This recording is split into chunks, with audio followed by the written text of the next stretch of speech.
Fala, galera pescadora. Fala, mano, boa noite, meu brother.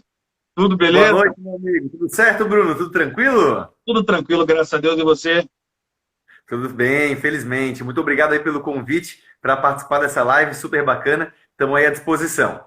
Eu que agradeço, já acompanho o seu canal há bastante tempo. Fantástico. Como eu já estava te falando há um tempo atrás, no assunto que a gente resolveu abordar hoje, que são as competições, né? Tem bastante coisa aí que faz a diferença.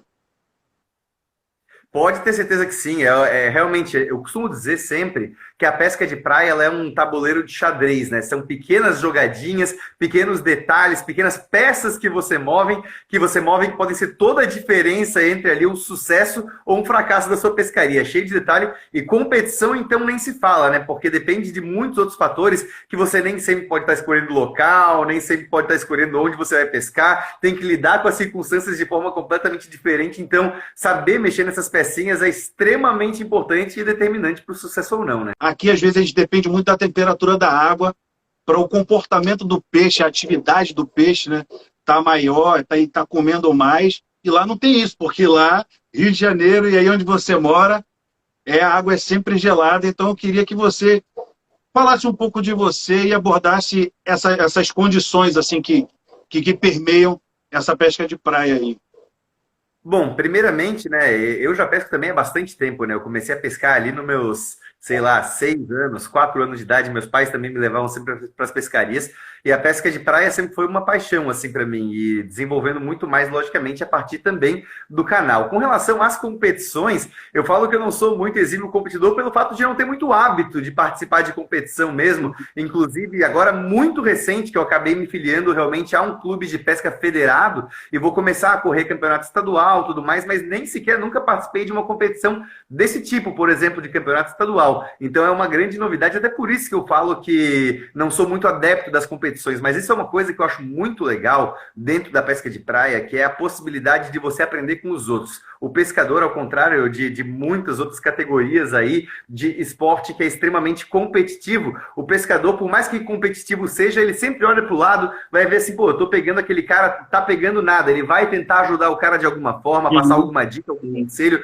Já mais de uma vez, por exemplo, quando estava começando, ganhei de presente anzol, ganhei chumbada do pessoal. Ó, esse anzol aí que tu tá não é muito bom não, para esse tipo de praia aqui. O tamanho tá bom, mas o formato tem que ser mais arredondado, mais assim, ó, toma aqui um de presente, não sei o que. Então, sempre tem essa ajuda que é muito legal. Isso ajuda muito, inclusive, nas competições, nas provas internas aí que eu participo, por exemplo. Quando eu chego numa prova, até um grande amigo, Luciano Rodrigues, que é um multicampeão aí de pesca, vice-campeão sul-americano de pesca de praia, é um monstro na pescaria. E ele sempre fala que a primeira coisa a se fazer quando chega numa competição é olhar para a raia do lado, olhar para a raia do outro e já cumprimentar. E nisso aí você já faz duas amizades, já começa a conhecer pessoas novas. E nessa brincadeira você vai conhecendo, vai pedindo uma dica aqui, um conselho ali, vai passando um conselho para frente também e todo mundo vai crescendo junto. Eu acho que essa difusão do esporte, essa propagação da pesca de praia é algo muito importante de fato, porque pescaria tem tudo a ver com consciência ambiental, a pesca de praia principalmente, tem tudo a ver com diversão, com paz de espírito, com fazer bem para as pessoas. Então, para mim, quanto mais difundido isso for, eu acho mais interessante ainda, né? E com relação a condições que você perguntou, de água gelada, de água mais quente, né? Isso é algo que realmente a gente tem que lidar por aqui, porque aqui a gente tem duas temperaturas de água, né? É gelada e congelante. Então, quando está congelante, realmente o negócio fica mais complicado, né? A gente tem que avaliar isso muito, porque definitivamente a água, a temperatura da água, ela altera a tua pescaria, sim, com certeza, né? Por exemplo, uma água que esteja muito gelada, ela acaba, assim como a gente, quando está com frio, nosso metabolismo acaba reduzindo para consumir menos energia, para poupar energia caso a gente precise ter alguma necessidade, a gente ter uma reserva de emergência. O peixe é a mesma coisa. Quando a água ela gela muito, o peixe se alimenta menos, não pelo fato de ter menos fome, mas pelo fato de ele não querer se mover. Para poupar energia, não vai atrás de isca. Não quer dizer que se a isca cair na frente dele, ele não vai comer, por exemplo. Só que daí você tem que achar exatamente onde ele está, fazer uma isca que seja atrativa para conseguir convencer ele a ter esse gasto de energia e ir atrás da isca. Então, já muda completamente a pegada de acordo, por exemplo, com a temperatura da água, sem dúvida nenhuma. Aqui no Nordeste, a gente tem água sempre quentinha.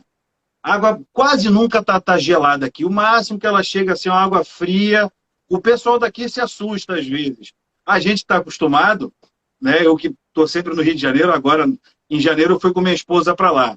Ela entrou na água, ela saiu e ficou com dores no corpo durante 2 dias, porque realmente a água é muito diferente. E assim, o que você abordou nessa questão de o peixe não querer se mover, aí que entra aquela questão de procurar o peixe no lagamar, na corrente de retorno, tentar colocar literalmente a isca na boca do peixe. Esses são os segredos. E não só a questão do local, a questão da distância também, né? Porque tem um mito hoje em dia na pesca de praia, que é todo mundo quer arremessar 200 metros, todo mundo quer arremessar 210 metros, 190 metros. Cara, vou ser bem sincero assim, Bruno, 90% das vezes, 80% das vezes, o peixe não está a mais de 120 a 150 metros. A grande maioria das vezes, ele está ali na faixa dos 30 até os 90 metros, a grande maioria das vezes. Então, na maior parte das situações, você não precisa de arremessos tão longos. E aí que está um grande que muita gente comete, que é sempre arremessar o mais longe possível, a famosa porrada lá fora, que o pessoal fala, só que sempre o peixe está lá fora, e daí você se cansa na sua pescaria, acaba pegando menos peixe, e para uma competição em especial, isso é altamente não recomendável, pelo fator tempo de recolhimento também, porque quanto mais longe você joga, mais tempo você está ali, ó, bobinando o molinete para trazer de volta. Impede, né? Impede. Cara, eu tive, graças a Deus, eu tive grandes mestres, tenho até hoje, a gente aprende com eles e junto também. E aí eu tenho uma lembrança de um amigo, nunca mais eu vi pescar. O cara é fera, é um dos feras. Fala nisso, tem um fera que acabou de escrever aqui, Paulo Crispim. O cara é lá de Sergipe. Pensa num cara que só pega os brutos, no quintal da casa dele, em Jubiabá, como ele fala, só pega os brutos. O cara é um exímio pescador. Mas voltando, um amigo nosso, Ervim Bobel, pescador fino também, ele uma vez virou para mim e falou assim, Bruno, na pescaria de praia, você tem que saber diferenciar o açoitador de linha e o arremessador. E aí, Cainho Trinchão também, que é um outro sensacional. Sabe aqueles caras que acham o peixe? E aí é aquela história que você estava falando no início, de você olhar o setor do lado, de estar ali olhando um, olhando o outro e fazendo amizade, e vendo, aí você cola, não está dando peixe, você cola lá, poxa, e aí? Vai conversando. É nessa brincadeira que a gente ganha amigos, ganha equipamento, porque sempre tem, né? O pessoal, toma essa chumbada aqui, testa esse anzol, ó, o Akita, aqui funciona muito bem, o Maru Seco funciona melhor assim, assado, e aí que a gente vai se inteirando. E para mim, a pescaria, a competição, a pescaria em si, é fantástica. Mas eu vou te confessar, para mim o melhor momento é o da pesagem. Quando está todo mundo confraternizando ali, conversando, batendo papo, interagindo. Ali, em termos de confraternização e de aprendizado mesmo, cru, é ali que as coisas acontecem. Ali é o métier da coisa, que o cara chega para você e fala assim, ó, pô, Bruno, você é grandão e tal, tem 1,90 m, é forte. Você está jogando a linha muito lá fora, o peixe estava ali na frente e tal, você não viu, não reparou. Aí é nessa temática que a gente vai aprendendo as coisas, né? É a famosa resenha, né? Exatamente, a resenha. Aí, dentro desse âmago, eu queria bater com você algumas coisas que a gente faz. Por exemplo, aqui a água é bem quente, a água é sempre quente, aí, como você falou, a água é gelada ou é congelante. Né? Como é que funciona aí a questão da pontuação? Aqui, para a gente, e alguns clubes, é 1 ponto o peixe e 3 pontos ou 5 pontos a cada 100 gramas. Eu já participei de campeonato brasileiro também, se eu não me engano, eu participei de 2 campeonatos brasileiros, um em Ilhéus e um em Sergipe. Eu acho que era 1 e 2, 1 ponto o peixe e 2 pontos 100 gramas. E aqui é 1 ponto peixe e 3 100 gramas. Os clubes que estão ativos aqui, por enquanto, eles estão usando 1 para 3. Aí funciona como? Então, vamos lá. Primeiramente, eu só queria dar um pitacozinho no negócio que você falou ali, da resenha no final, de estar arremessando muito lá fora. E esse amigo que eu citei agora há pouco, o Luciano Rodrigues, ele sempre falava o seguinte, né? Tem gente que quando vai para uma competição, olha para os lados e pensa, meu Deus do céu, tá ali um campeão brasileiro do meu lado, tá ali o campeão sul-americano do outro, tô ferrado na pescaria, já era. Pelo contrário, rapaz, você tem que agradecer quando isso acontece, porque Aprende. eles vão achar o peixe para você. Você só tem que estar de olho, de butuca ali, ó, dá uma olhadinha pro lado, é nessa distância que ele está arremessando, arremessa na mesma distância também. Fica de olho, você vai pegando alguma coisinha, não precisa nem falar com eles, é só de observar você já aprende muito. Então eu, quando vou para uma competição, eu quero mais que só tenha fera do meu lado mesmo, porque daí, assim, ó, posso não ficar em primeiro, mas ali em cima, junto ali, eu vou ficar, com certeza. E com relação à pontuação, isso depende muito de prova para prova, né? E o sistema de pontuação vai determinar o tipo de prova também e a abordagem que você vai ter dentro dessa competição, né? Por exemplo, você citou aí competições, aqui é muito comum, por exemplo, as competições mais não oficiais, né, mas de clubes aí que organizam uma prova, uma gincana, fazem, por exemplo, na pontuação de 2-1. 2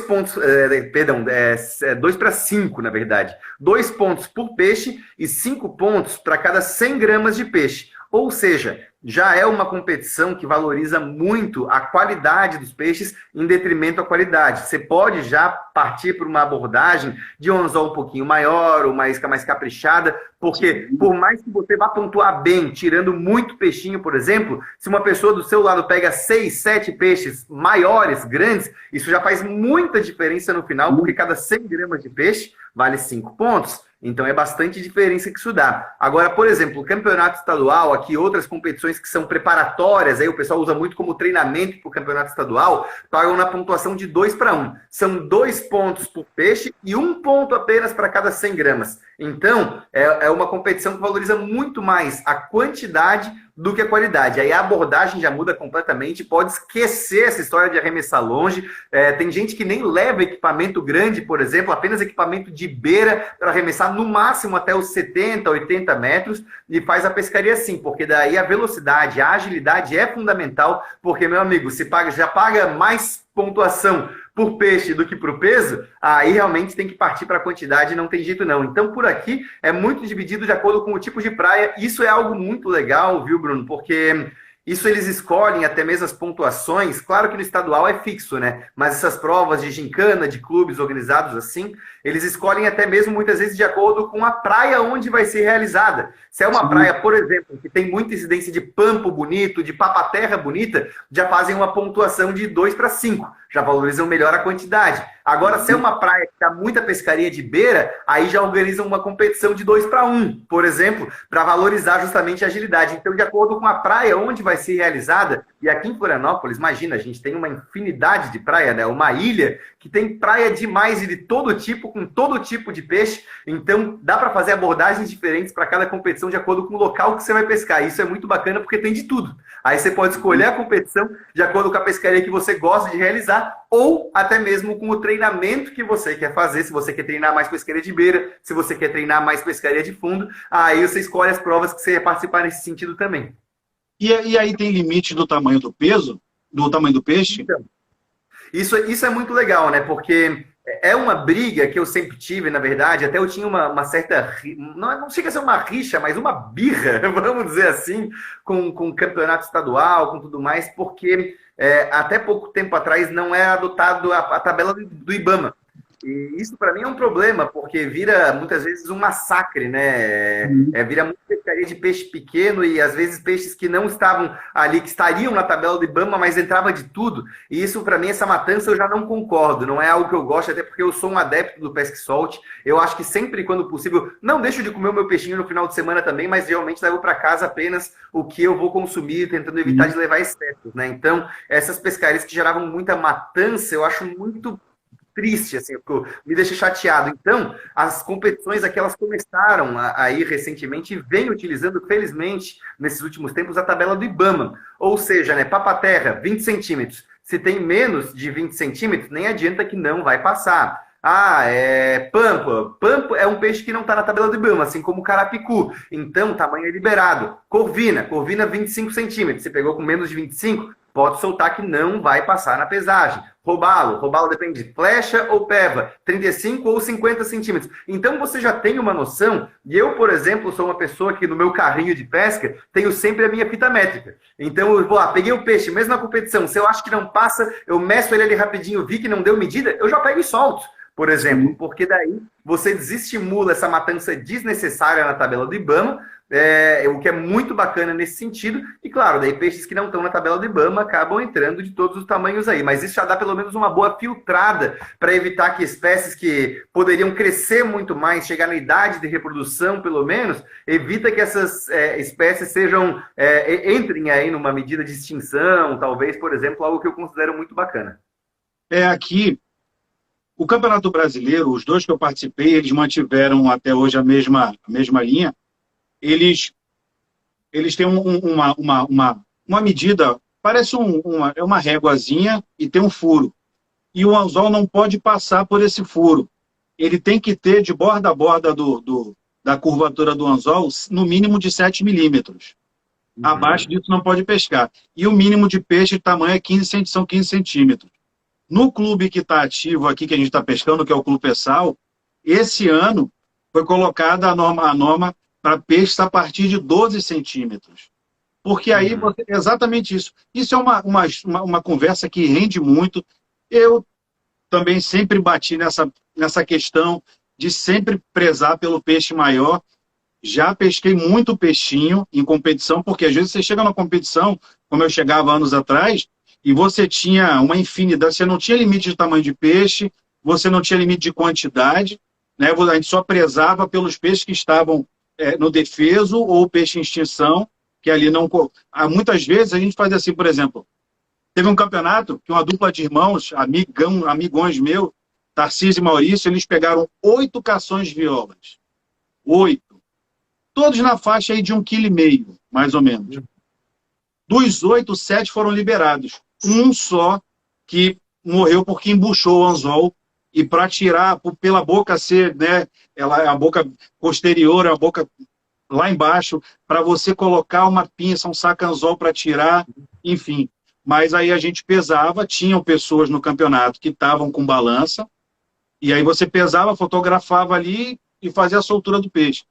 Então aí foi implantado agora que o peixe é só a partir de 12 centímetros. Não tem tamanho de anzol, mas o peixe é a partir de 12 centímetros. Também não adianta você colocar um F1, aqui está 5, 4, se você vai poder pegar peixe acima de 12 centímetros.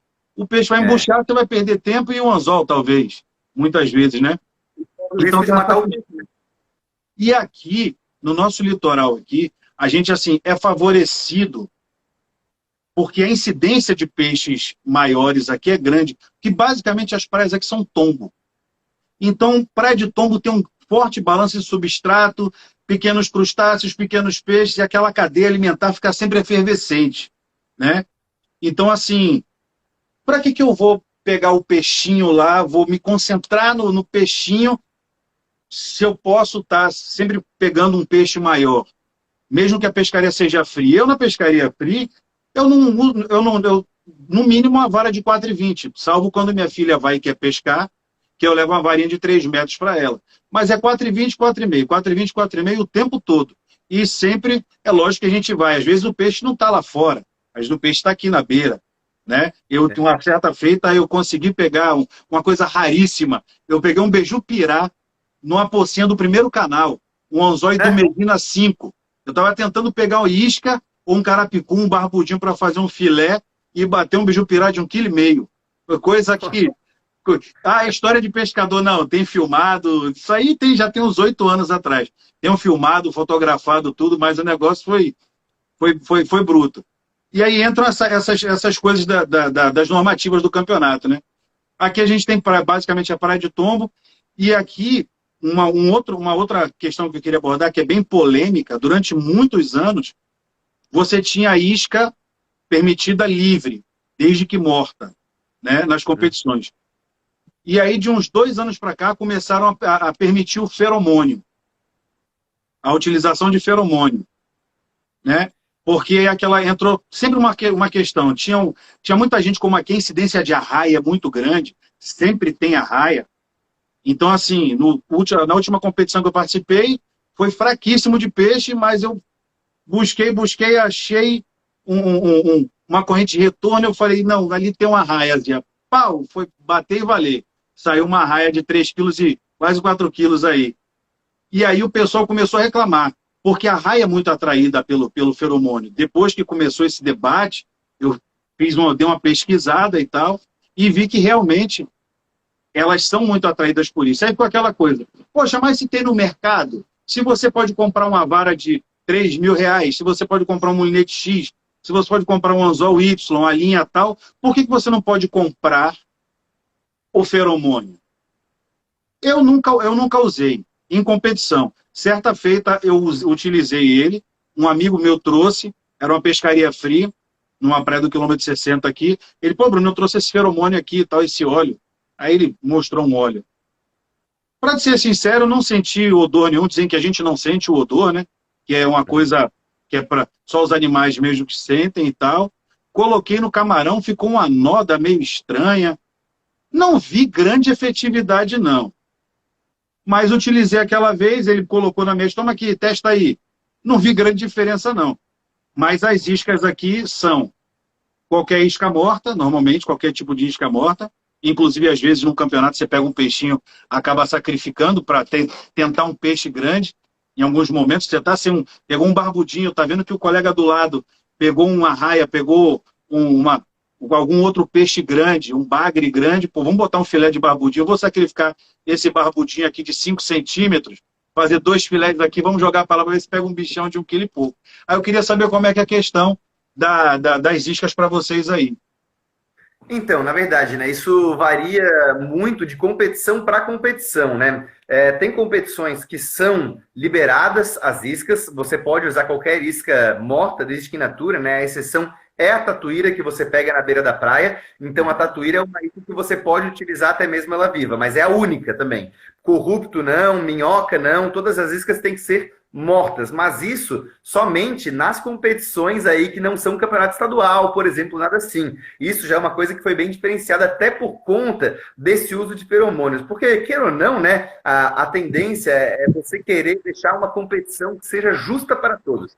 Se você faz uma prova com isca liberada, e isso é uma coisa que eu acho complicada, assim, acho divertido, porque dependendo do tipo de praia, claro que vai muito de você entender o que vai funcionar naquele dia, o que não vai funcionar, qual isca que vai ter mais sucesso, se é uma minhoca, se é um camarão, mas acaba se tornando, queira ou não, uma pescaria relativamente cara para você participar, porque você, além do investimento no material, você tem que pagar a sua inscrição, tem o deslocamento até o local, que nem sempre é perto, aí você vai lá, compra 250 gramas de camarão, compra 2 pacotinhos de minhoca, compra uma bandeja de corrupto, compra não sei o quê, aí acaba se tornando uma pescaria bastante cara. E nem todos têm a condição de ir por uma pescaria assim, quer participar de uma competição, mas não quer investir tanto assim, porque a condição financeira, infelizmente, ainda mais no momento que a gente está vivendo, não está fácil para ninguém.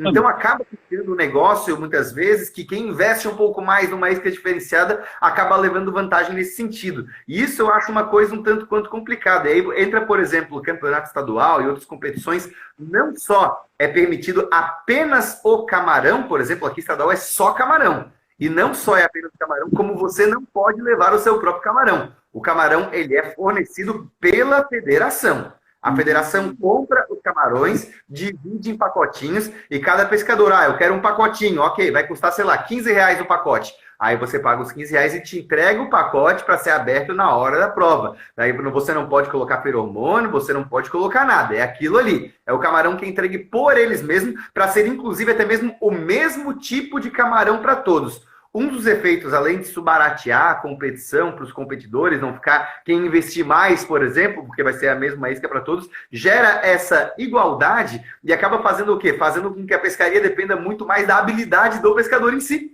Que o pescador tenha que entender aonde o peixe está, qual distância, se vai fazer o camarão amassado, se vai fazer ele torcido, se vai fazer espremido, cortado em filé, em pedaços inteiros, qual o tamanho, qual o tamanho do anzol, vai depender muito mais da habilidade, da leitura de cada pescador, do que necessariamente de eu trouxe a isca tal ou ele não trouxe, me dei bem, poxa, que legal. Não, né? Para mim, eu honestamente acho muito mais divertido com essa igualdade, assim. Sim, até porque já começa a questão da própria sorte, quando são sorteados os setores. Às vezes o colega do seu lado ali, o amigo, ele tá na frente de um lagamar, de uma corrente de retorno, e você caiu aqui do lado onde não tem nada, está num banco de areia. No banco de areia. E aí você eu já vi muitos pescadores começarem a ficar já estimulados no meio da competição. Poxa, cair aqui na frente de um banco de areia, eu tenho aqui 120 metros bem raso, onde eu não vou conseguir nada. Muitas vezes consegue, aí entra a questão da habilidade, de você modificar uma isca. O próprio Paulo Crispim, que está aí na live aí que eu falei dele, que é um mestre, uma vez a gente participou de um campeonato em Guaibim, e aí o campeonato estava bem acirrado lá, tanto quantidade de peixinho, peixes médios, lá tem muito bagre, quanto quantidade de arraia. Esse cara, quando chegou do meio final da etapa, ele pegou um bagre, fez um filé e botou lá fora, pegou um disco voador de arraia de 12 quilos. Onde é que eu ia imaginar que a arraia comia filé de bagre? Aí entra o que você falou, a questão da sagacidade, da sabedoria, do conhecimento do pescador.